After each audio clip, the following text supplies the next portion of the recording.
national treasure. 68% of the UK believe the institution is good for the country. Oh, it's fantastic! When there is a royal event and people flock just to catch a glimpse, there's a little bit of magic in that, isn't there? In an era that increasingly values merit over birth, has the concept of a royal family grown outdated? Trooping the colour, the Queen's official birthday celebration and the greatest parade of each year in Britain. Or do an adoring public at home? It's this stalwart symbol of what it means to be British. And away. Remain loyal. There were at least 1 million people on the streets to see the Queen. I suppose the main benefit of the royal family is that it provides stability in a changing world. As royal commentators dispel the myth of the monarchy, They ended up with the king doing the conga round the staterooms of Buckingham Palace. experts will break down key archive from crucial moments in royal history. It was a fairy tale created by the Grimm brothers. So prepare to discover what actually happens when blue blood runs red. What have you been doing in here all day? This is The Royals Revealed.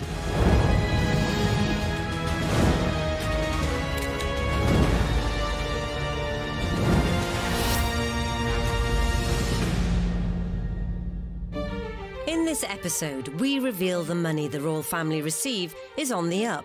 At the time, an MP famously described it as a golden ratchet. The money would always go up, but never down. The royals carry out 3,500 engagements a year. It seems like people are getting a good bang for their buck.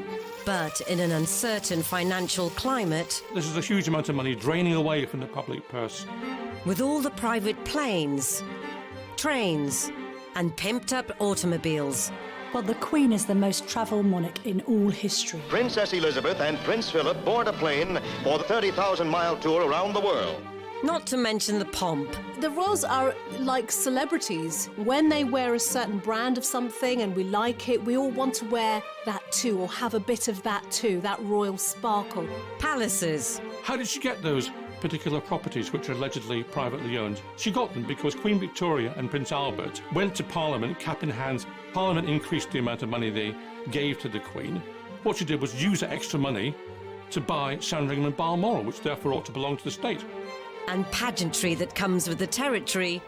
One of the things that about Elizabeth that I've never seen contradicted is the sense that she puts duty first, almost to an insane degree. Are they truly worth it? It's a bad deal in terms of value for money, and the taxpayer getting ripped off. Today, Forbes estimate the wealth of the royal family to be £70 billion. Whilst that might be almost incomprehensible to most people, when the average family lives on just over £30,000 a year, it's not just about the money to us commoners, it's about the age-old principles. Certainly, I think the British look to the monarchy as a beacon of continuity and stability, and because they transcend politics, there's this sense that you're safe with them. That was especially important during the war. Famously, the Queen Mother, when told by her courtiers and the government, look, you must leave the country, she said, the King won't leave London, and so we're not leaving London. And many people have said that gave the royal family at least a century of credit with the British public. The sense of security the royal family brought the nation was symbolised by a show of splendour at Queen Elizabeth's coronation. It was sprinkling some, royal fairy dust on the nation, made everyone happy. So it probably justified paying a bit more money on it in order to make everyone much happier. I was a kid, I saw the coronation, and what really came off at the time of coronation was sweets, which pleased everybody, sweets and biscuits. Though some might argue the expense was elaborate in such austere times. People were on rations just after the Second World War, in the run-up to the coronation, but actually the cash was splashed a bit to cheer people up after what had been a really difficult period and have this focus of Britishness, really, a celebration of the pomp and pageantry, which had been partly responsible for helping the Allies to win the war. And it was a tremendous day, and it was a tremendous start to the Queen's to the Queen's reign. And the way to maintain the monarch's new momentum was to get immersed among the masses. Walkabouts were nothing new. King George V, Queen Mary, did walkabouts during their reign. But for the Queen, it was a novel idea. It was something new. It was something that it brought her closer to the people. It brought the people closer to her. Throughout her life as the figurehead of the royal brand, the Queen has notched up over 20,000 engagements during her reign, providing morale boosts to workforces and the public at large. On a visit to Scotland, Queen Elizabeth and Prince Philip visit the ancient kingdom of Fife, coal rich for over 7 centuries. And to the delight of Scot miners, descend Roth's Pit, newest of the Fife collieries. It's the first time the Queen has ever gone down into a mine. A novel and entertaining experience for all concerned. Elizabeth's white coveralls remained almost spotless, testimony to the modernity of the Roth's mine. She knows that there may be occasions when people see her for one time in their life and talk about it for years afterwards, so she wants to make that memorable. She has made it her mission to be so and has encouraged other members of the royal family to be as transparent and obvious as she has been, so that people feel that they're getting their money's worth and that they're getting to see the royals in action. She is that one constant figure. And I think when you see someone embedded in the culture, you actually get used to them, that they're a trust figure, they're part of the furniture. She's kept abreast with social, economic and political matters in weekly audiences with 14 prime ministers, and ensured the UK remained in close contact with hundreds of heads of state. De Gaulle's visit is a major public event as well, a high ceremonial occasion. With the Queen, he rides in an open carriage, escorted by the household cavalry in full regalia to the palace, through streets lined with curious and cheering Londoners. One of the things about Elizabeth that I've never seen contradicted is the sense that she puts duty first, almost to an insane degree. You know, when you think she's in her 90s and she's still perhaps managing 200 or 300 public engagements a year. It's extraordinary.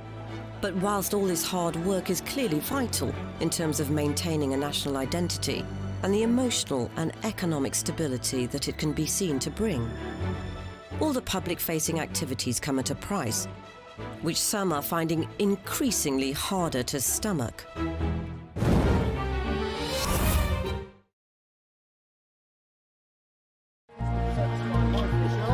The question of whether the royals are worth it is certainly nothing new, and so throughout her lengthy reign, the Queen has ensured her family are always seen to do their bit for society.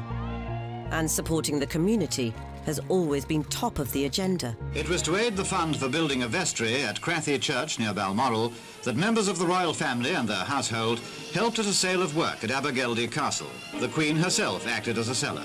What a terrific thrill for the customers. Princess Margaret was in charge of another section of the stall, and the Duke of Edinburgh, who proved a very brisk salesman, had a joke for every buyer. I think few would be able to resist the opportunity to see the Queen if she was visiting locally. Yes, there are Republicans that aren't interested in the monarchy at all, although few of them find fault with the Queen as an individual, because she famously hasn't really ever put a foot wrong. But there's a sense that everyone wants to be able to say, I saw the Queen once, and she said this, or she did that. People want to capture that moment. But in order to carry out these duties, the Queen has been entitled to an annual chunk of cash, which has been on the rise for over 250 years. In 1760, the government came to an arrangement with George III whereby the royal lands were handed over to the public, and in return for that, the king at the time was granted money each year to meet his expenses, called the civil list. That existed until really just a few years ago, 2012, when it was replaced by something called the sovereign grant. At the time, an MP famously described it as a golden ratchet. The money would always go up, but never down. And so it's proved. The civil list, for example, in 2011 was £7.9 million a year. By 2018, 7 years later, it was £82.3 million, the sovereign grant. This was at a time of austerity when everybody else was tightening their belts. It's an incredible sum, but what does that equate to for the public? The palace say that the cost of the monarchy is only about £1.20 for every citizen of Britain. Now, that's a little bit misleading and indeed a little bit naughty because it just applies to citizens and not the taxpayers. And secondly, the cost of the monarchy is a bit more than the formal cost of the sovereign grant, which is about £85 million. When you include all the hidden costs, and particularly security, which could add up another £100 million, the real cost is more like £300 million. So as we present our quickly passed on flowers, flap our Union Jacks, and burst out all the other paraphernalia, there's lots of costs churning away in the background, which the sovereign grant covers. It includes not only salaries for around about 300 people, private secretaries, craftspeople, groomsmen in the Royal Mews to run hospitality. There are garden parties, there are receptions. There are a whole host of things. There are getting the Queen around about the country to do her job. So it's money well spent. However, there's another sizable expense on the balance sheet. So originally the sovereign grant was in the region of £40 million a year. It's more than doubled because they've included the cost of refurbishing Buckingham Palace, which the royal household allowed to fall into rack and ruin over the last 60 years. That will continue to go up. It's likely to hit £100 million over the next few years. But those aren't the only renovations which have caused a Republican backlash. After the fire at Windsor, the government suggested the public should pay for Windsor Castle to be rebuilt and refurbished. And there was an outcry, and in the end, the money had to come from the Queen via entrance fees to Buckingham Palace. But when it came to refurbishing Buckingham Palace, £359 million, the taxpayer pays all of that. So about 10-15% of the grant really is earmarked to going for that refurbishment. At that percentage, it will be around a decade before all the work is done. So in the coming years, the Queen must delegate both cash and royal responsibilities carefully among the rest of the family. I'm not sure whether the public has a complete appreciation for the fact that the royals carry out 3,500 engagements a year, answer 1,000 letters, have dozens of audiences with leading figures from around the world. It seems like people are getting a good bang for their buck. Technically, the hardest working royal is Prince Charles, because when the engagements are all clocked up at the end of the year, he pretty much always appears to have carried out the most. The man is a workaholic. He believes in what he's doing. He works incredibly hard. But is Charles's coverage of the country as widespread as the quantity suggests?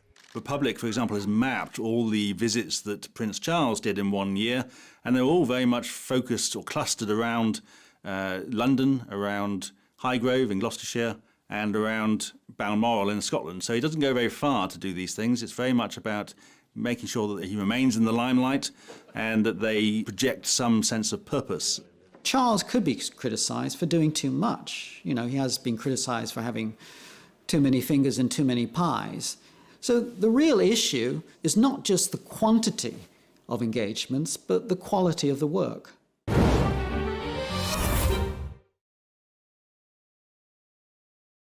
So, are the rest of the firm pulling their weight and adding value to society?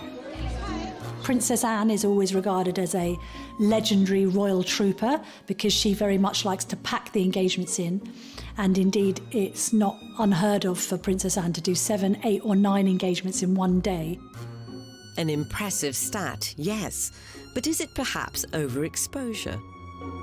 People like Princess Anne do diligently go about their business, add value to the charities they support, do so in a conscientious and low-key way. The fact of the matter is, however, that the majority of functions are carried out by those who are quite elderly in the royal family. We don't see the same numbers for the junior royals, including Prince William, who carries out barely 200 functions a year. And there will always be debate as to how large a team the Queen can justify. There are currently 16 members of the royal family who are considered working royals, like Princess Alexandra. Who is Princess Alice, for example? Has anyone heard of her? You know, what does Princess Michael of Kent do these days? You know, why do we need these people? In the past, those titles would have meant something even if you didn't recognise them. I think these days, not recognising them would cause most people to think, well, why are we still paying for them? This isn't just a Republican viewpoint. After the Queen goes, Charles says he wants to slim down the royal family, which is him and Camilla, Kate and William, and their children with the rest of the royals off the payroll. But for those that still live off the sovereign grant and the general financial security that brings, just to recap, 86 million quid at the last count. They're expected to promote the royal brand with dignity, and usually that will involve a stint in the armed forces.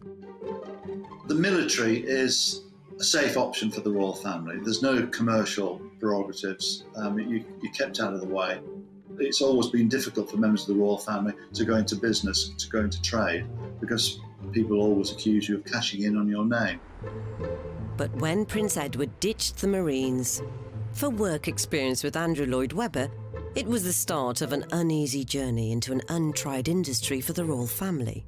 It's the lowest rung on the learning process of working in theatre, and he will have no status whatsoever. We will not be using him in any PR capacity, purely as an employee to learn the business. Edward's working ambitions were truly uncharted territory. And what he then seemed to think that he could do was to bring the stage to the royal family and put them on the stage. And clearly, as far as he was concerned, let's get rid of all the old cobwebs, let's show how wonderfully entertaining we all are. His plan was to do a charity remake of a knockabout assault course TV classic. The Duchess of York was first off the coach, bringing the royal family and their teams to Alton Towers. Prince Edward was already there to meet them, well into the spirit of the day, sporting a silly T-shirt. Royal Knockout was an unmitigated disaster. It was one of those things that, like, maybe on paper or in theory seemed like a good idea, and then as soon as it was on the screen, it quickly became apparent what a bad idea it was. The broadcast footage is now under embargo, yet body language expert Judy James recalls the impact it had on viewers.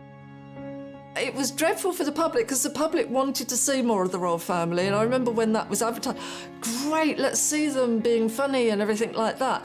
But when you get what you ask for and it's awful, you know straight away, actually, no, I'd rather have them with their hands behind their back and not speaking too much.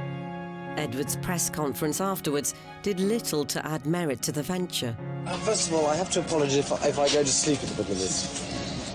Media were not allowed to watch proceedings live. We had to watch it on television. And it was a cold day, it was in a tent, there were no refreshments.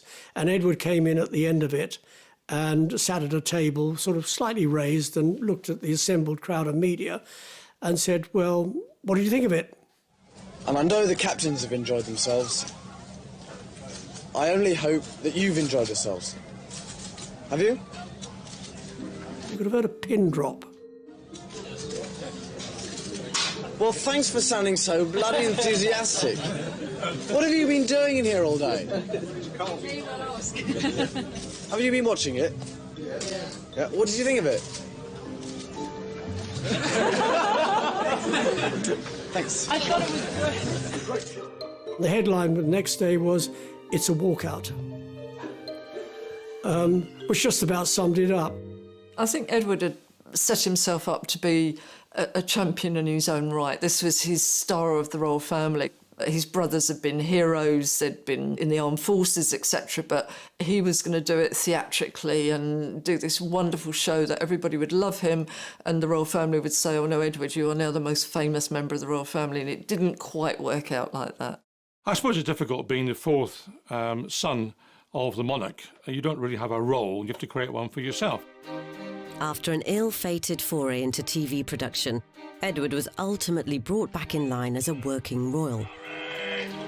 There's this sense you've got to behave properly because you've got to be accountable. You've got to show that you're dutiful above all else, almost to the point sometimes where you've got to sacrifice your private life for duty. And that's a very difficult thing for many people. I mean, the royals are only human after all. It's no easier for them to do that than it would be for any of the rest of us who are not in the spotlight.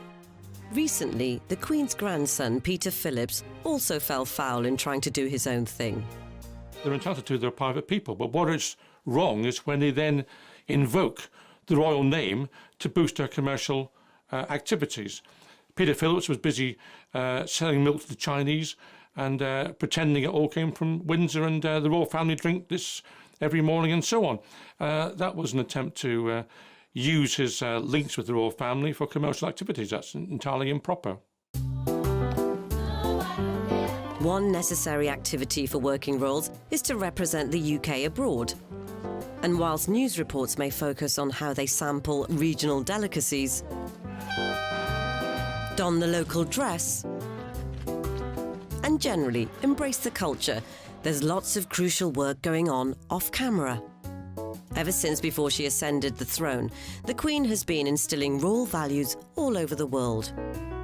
Well, the Queen is the most travelled monarch in all history, and because she is the head of the Commonwealth as well as head of state in the UK, she needs to travel to Commonwealth countries to make sure that those countries appreciate the fact that they're seeing their Queen in the flesh. The royal family are our secret weapon in selling the UK abroad. Various governments abroad in foreign countries are more likely to take note of the United Kingdom if there's a member of the royal family on their doorstep rather than some dishevelled politician.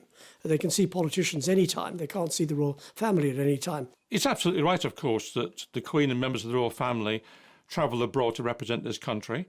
However, some members of the royal family believe that, first of all, they do not have to use commercial airlines, but they must travel by private jet at vast cost to the taxpayer. People perhaps think that this is excessive. I would say the counter-argument to that is you can't expect the Queen necessarily to go on EasyJet.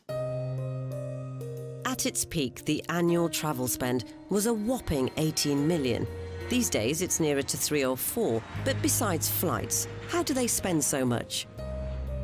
They always take large teams with them, including hairdressers, including dressers and valets, and of course their whole press team. So this rapidly becomes a very expensive venture compared, for example, to an ambassador or politician who would cost a fraction of that because they simply wouldn't get away with taking that kind of team with them. And let's not even get started on the outfits. I mean, the royals don't do capsule wardrobes. The Canada leg of this tour, 6,000 kilometres, approximately 50 separate events, and of course 40 outfits. There may be a job in the morning that requires trousers, an afternoon job that requires a floaty summer dress, and in the evening, full white tie attire. This is a world away from a typical family holiday. It's a family holiday multiplied by the hundreds. Whilst it may seem to cost the earth for the royals to travel the globe, it's all about adding deeper value to the union at large. Absolutely, it's a way of maintaining shared history. Also, it gives a morale boost to countries to see royalty there. It also serves to keep ideas of republicanism at bay. Australia's flirted with the idea of republicanism. Canada's flirted with the idea of it. And it's no surprise, perhaps, that both of those countries have recently been visited by high-profile royals, including the Duke and Duchess of Cambridge and their children. They made it real. They brought the monarchy to the people. With such strong international relations to withhold, it's been integral for the Queen to ensure her representatives maintain her good name. But financial controversies in the recent past have seen the notion of royal entitlements come under fire.